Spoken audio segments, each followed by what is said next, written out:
दुई दिन हेलाणी भाइराल हेउछि एही वीडियो। गाड़ी सेमिति कांथ को आउछि होई रहिछि। गाड़ी रे बिक्री करुथिबा सबु मुड़ी सामग्री सेमिति लागिछि। हाउ निज परिवार पाई राति दिन खरा तरारे गाड़ी रे एमिति जिनिस पत्र धरी बिकुथिबा मनीषटा सबुदिन पाई सोई जाइछि।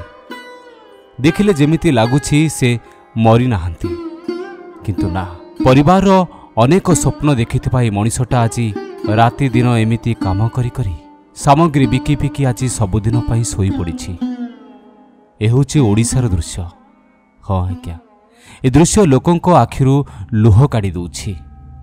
ए दृश्य गोटे बापार कहानी को कहूछि, जे कि निज कष्ट को केबुठू भूली जाइथिला।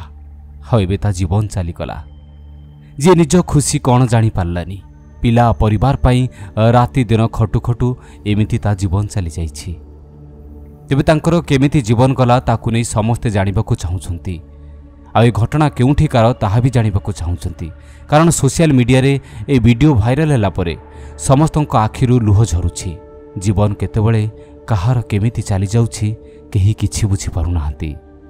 गाँ दांडरे बुली बुली मुढ़ी बिकुथिबा बेले हठात गाड़ी उपरे एमिति टळी पड़िले व्यवसायी जनक। मृत व्यक्ति जनक हेले ढेंकानाळर सुखदेव बेहरा। से पुरीर कमुटी पाटना ठारे रहुथिले। गत गुरुवार दिन सुखदेव बुली बुली मुढ़ी बिक्री करुथिले। गछ काली छक निकटरे हठात से तांको गाड़ी उपरे मुह माड़ी निस्तेज होई पड़ी जाइथिले। पुलिस और स्थानीय लोके तांको तुरंत डाक्तरखाना रे भर्ती करथिले। सेठारे डाक्तर तांको मृत्यु घोषणा करथिले और डाक्तर कहिथिले हृदघात जोगु तांकर जीवन चली जाइछि। एबे थरे से परिवार कथा भाबंतु, जे परिवार पाई राति दिन ए बापाटी बुली बुली मुढ़ी बिकुथिला से दुनिया रे नाही। जे अनेक स्वप्न देखिथिला निज परिवार पाई, से निजे केतबेले चालीगला से भी केबे भाबी नथिला।